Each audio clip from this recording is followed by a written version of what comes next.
Hello दोस्तों, आपका स्वागत है आपके अपने YouTube channel sense of wisdom में।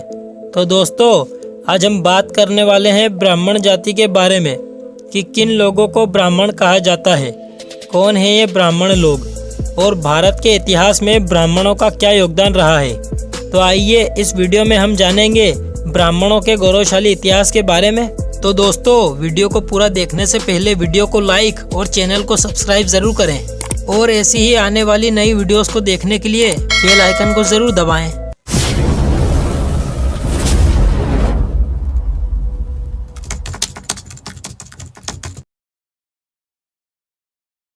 सबसे पहले ब्राह्मण शब्द का प्रयोग अथर्ववेद के उच्चारणकर्ता ऋषियों के लिए किया गया था।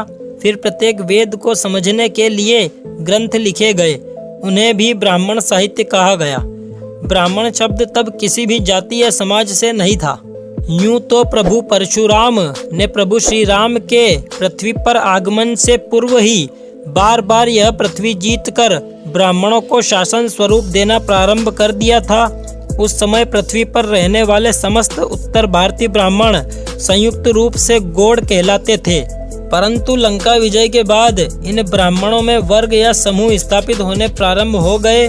ब्राह्मणों को संपूर्ण भारतवर्ष में विभिन्न उपनामों से जाना जाता था, जैसे दीक्षित, शुक्ल, द्विवेदी, त्रिवेदी, खांडल, विप्र, ऋषीश्वर, ब्राह्मण, भूमिहार, राय, त्यागी, बैरागी, वैष्णव, वाजपेयी, श्रीखंड, भातखंडे, अनाविल, देशस्य, राव, दास, मिश्र, जोशी आदि। ब्राह्मण होने का अधिकार सभी को है, चाहे वह किसी भी जाति, प्रांत या संप्रदाय से हो। हम ऐसे हजारों उदाहरण बता सकते हैं। जबकि क्षत्रिय समाज से कई लोग ब्राह्मण बने और ब्राह्मण समाज से कई लोग क्षत्रिय बने। ऐसे कई वैश्य हैं जिन्होंने पूर्व काल में क्षत्रियत्व धारण किया और ऐसे भी कई दलित हैं जिन्होंने ब्राह्मणत्व धारण कर समाज को नई दिशा दी। हाँ, यह बात सही है कि ब्राह्मण होने के लिए कुछ नियमों का पालन करना होता है, जैसे ज्ञान, साहस, संयम, विनम्रता और संस्कार को बड़ा महत्व देना होता है। ब्राह्मण होने के लिए शिक्षा, दीक्षा और कठिन तप करना होता था। इसके बाद ही उसे ब्राह्मण कहा जाता था। गुरुकुल की अब वह परंपरा नहीं रही। जिन लोगों ने ब्राह्मणत्व अपने प्रयासों से हासिल किया था, उनके कुल में जन्मे लोग भी खुद को ब्राह्मण समझने लगे। ऋषि मुनियों की वे संतानें खुद को ब्राह्मण मानती हैं, जबकि उन्होंने ना तो शिक्षा ली और ना ही दीक्षा और ना ही उन्होंने कठिन तप किए। ब्राह्मण समाज का इतिहास भारत के वैदिक धर्म से आरंभ होता है। वास्तव में ब्राह्मण कोई जाति विशेष ना होकर एक वर्ण है। दक्षिण भारत में द्रविड़ ब्राह्मण को ही कहा जाता है। भारत का मुख्य आधार ही ब्राह्मणों से शुरू होता है। ब्राह्मण नरम व्यवहार के होते हैं। ब्राह्मण व्यवहार का मुख्य स्रोत वेद है। ब्राह्मण समय के अनुसार अपने आप को बदलने में सक्षम होते हैं। ब्राह्मणों का भारत की आज़ादी में भी बहुत योगदान रहा है, जो इतिहास में गढ़ा गया है।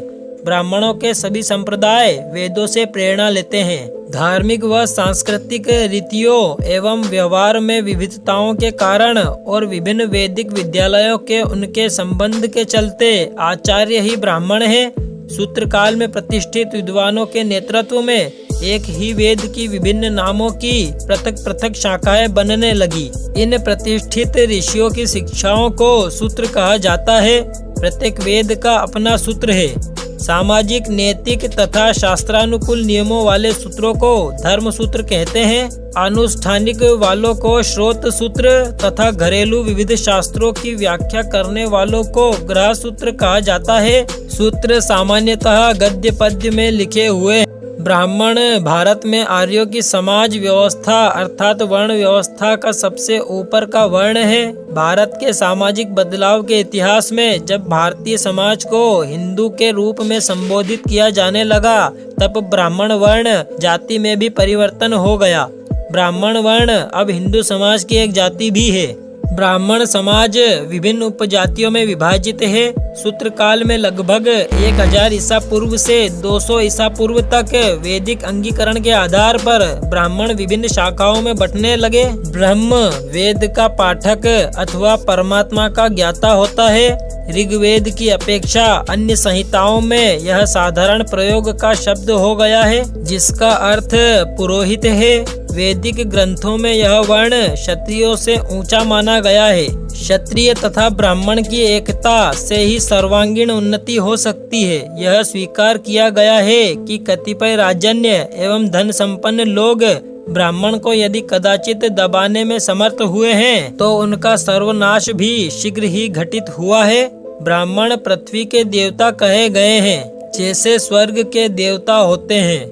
ब्राह्मण को दान लेने वाला तथा सोम पीने वाला कहा गया है। पाणिनि के समय में केवल जाति का अभियान करने वाले कर्म विहीन ब्राह्मणों के लिए ब्रह्मा बंधु की तरह ब्रह्म जातीय यह नया विशेषण भी प्रचलित हो गया था। सूत्रों से ज्ञात होता है कि भिन्न भिन्न देशों में बस जाने के कारण ब्राह्मणों के अलग अलग नामों की प्रथा चल पड़ी थी। भगवान बुद्ध कहते हैं कि ब्राह्मण ना तो जटा से होता है, ना गोत्र से और ना ही जन्म से। जिसमें सत्य है, धर्म है और जो पवित्र है वही ब्राह्मण है। कमल के पत्ते पर जल और आरे की नोक पर सरसों की तरह जो विषय भोगों में लिप्त नहीं होता, मैं उसे ही ब्राह्मण कहता हूँ। और महावीर स्वामी कहते हैं कि जो इस बात को जानता है कि कौन प्राणी त्रस है और कौन स्थावर है और मन वचन और काया से किसी भी जीव की हिंसा नहीं करता, उसी को हम ब्राह्मण कहते हैं।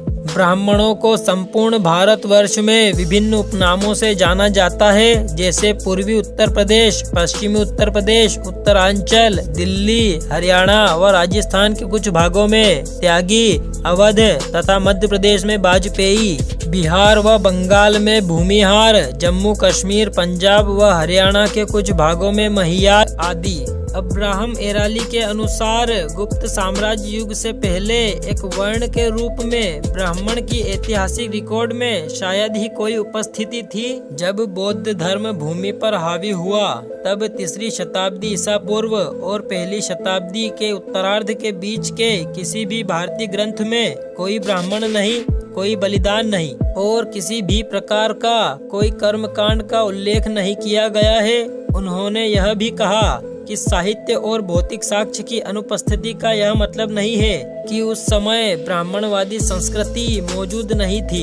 पुजारियों और पवित्र ज्ञान के भंडार के रूप में उनकी भूमिका, साथ ही साथ वैदिक श्रोत अनुष्ठानों के अभ्यास में उनका महत्व गुप्त साम्राज्य युग के दौरान और उसके बाद बढ़ता गया। कुछ इतिहासकारों का तर्क है कि पहला ब्राह्मण उपनाम शर्मा था। ब्राह्मण समाज दुनिया के सबसे पुराने संप्रदाय एवं जाति में से एक है।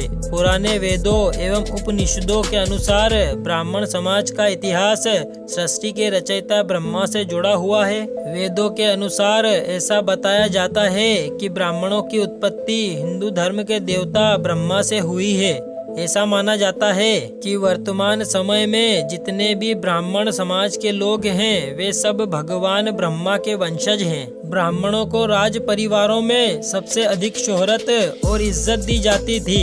इतिहासकारों के अनुसार ऐसा माना जाता है कि एक हिंदू राजा के राज दरबार में राजगुरु की आज्ञा के बिना राजा कोई कार्य नहीं करता था।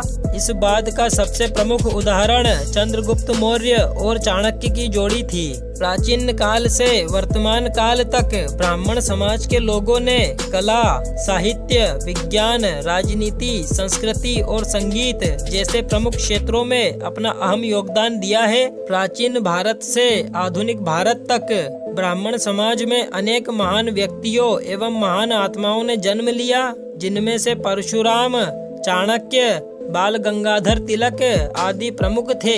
कई लोग ब्राह्मण के बारे में यह दावा करते हैं कि ब्राह्मण किसी दूसरे देश से आए हैं, लेकिन इनका प्रमाण किसी के पास नहीं है। कई बार ब्राह्मणों को राजनीतिक हथियार के तौर पर प्रयोग किया गया है और इतिहासकारों की माने तो ब्राह्मण भारत के ही मूल निवासी है, क्योंकि वेद में ब्राह्मण जाति का जिक्र किया गया है।